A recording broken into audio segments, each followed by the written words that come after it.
Hello again. This is, as I promised, this is the second reading from the launch, and it's from, just to refresh your memory, When Love Ends, whoops, let's get to the screen here.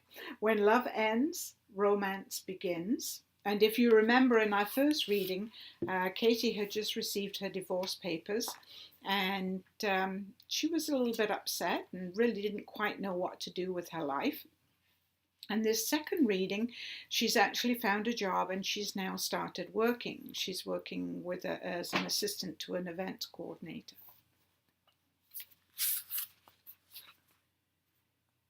Two weeks in, Katie had already settled into her job.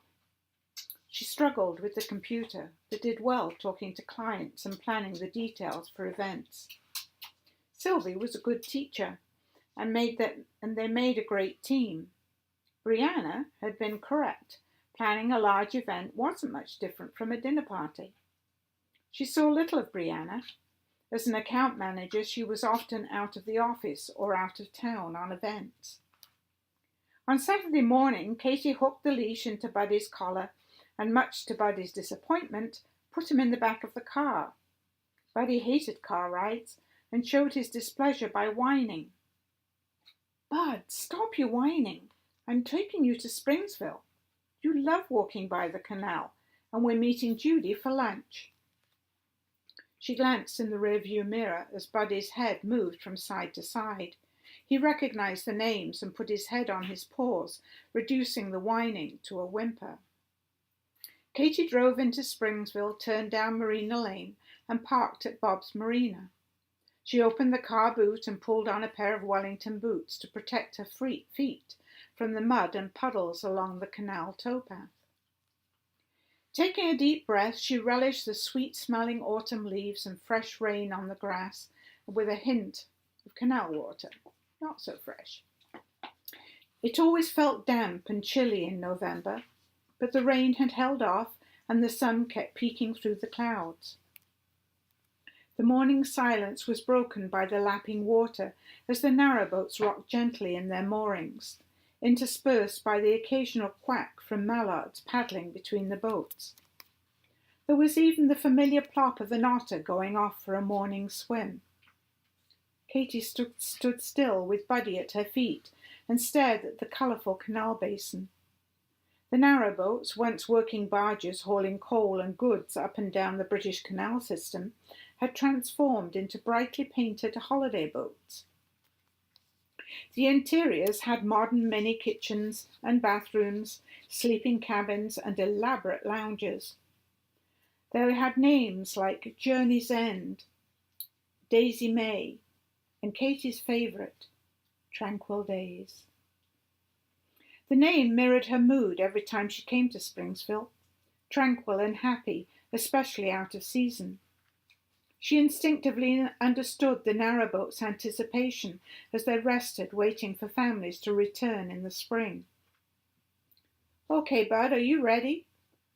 Buddy stood up, wagging his tail, and led Katie to the towpath. Walks along this path had been a great comfort to Katie when she had discovered John's affairs. The quietness allowed her to think and put things into perspective. Today she thought about Beckett Marketing. She was pleased with her accomplishments and the new sense of self-worth, no longer an extension of John. This last thought pleased her, even surprised her, as she had always been quite happy being John's wife. And now she was entering a new and very different life. She felt tightness in her stomach as her thoughts shifted to her job. Is the corporate world really what I want? The superficial niceties annoy me, all those false smiles. How can we help you? Meaning, how can we make money from you? It isn't Beckett's in particular, although Graham Beckett is a worry. It's a whole corporate culture. I don't belong. Buddy stopped to sniff an interesting clump of grass, and Katie waited patiently, leaning against the stone bridge. She watched a lone narrowboat painted bright green with a red roof and gold trim chug under the bridge. A little brown terrier sat at the bow and barked as the man at the tiller waved and yelled, "Good morning, beautiful day." Katy waved back. "It's a perfect day." Buddy barked his greeting to the terrier and trotted ahead of Katy, keeping pace with the narrowboat, until a man with a large dog, an Alsatian, bounded towards them. Buddy stopped dead in his tracks, turned to look at Katy, and ran back to her heels, barking ferociously. The man nodded and said, "Lovely day." He glanced at the barking Buddy. "He's attempting to protect you. Rex wouldn't hurt a fly unless someone tried to hurt me." Katy looked at Rex. "I think Buddy has small dog syndrome, and I'm not comfortable around big dogs.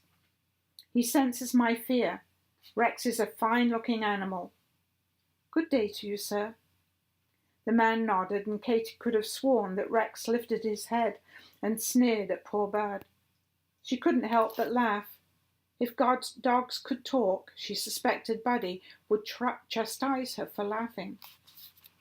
"Okay, Bud, time to go back to the car, clean up, and meet Judy." They had walked further than Katy realized. It was almost noon when they reached the car. She removed her muddy boots, placing them with her shoes.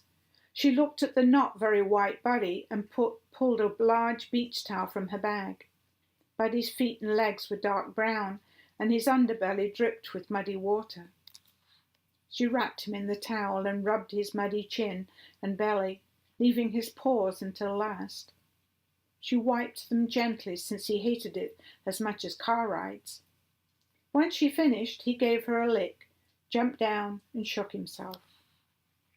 "Well, you look more brown than white, but you'll do." Katy grabbed her handbag and closed the boot. "That's why I chose Arthur. He's already brown."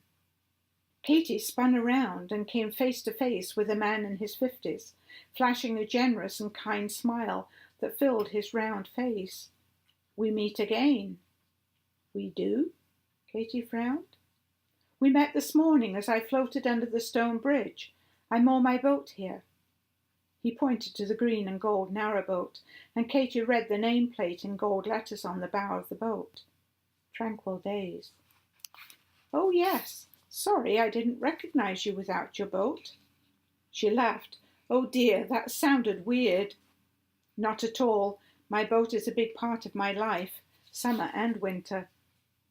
Of all the boats here, my favorite name is Tranquil Days." "Thank you. That boat has seen me through some tough times." "I understand.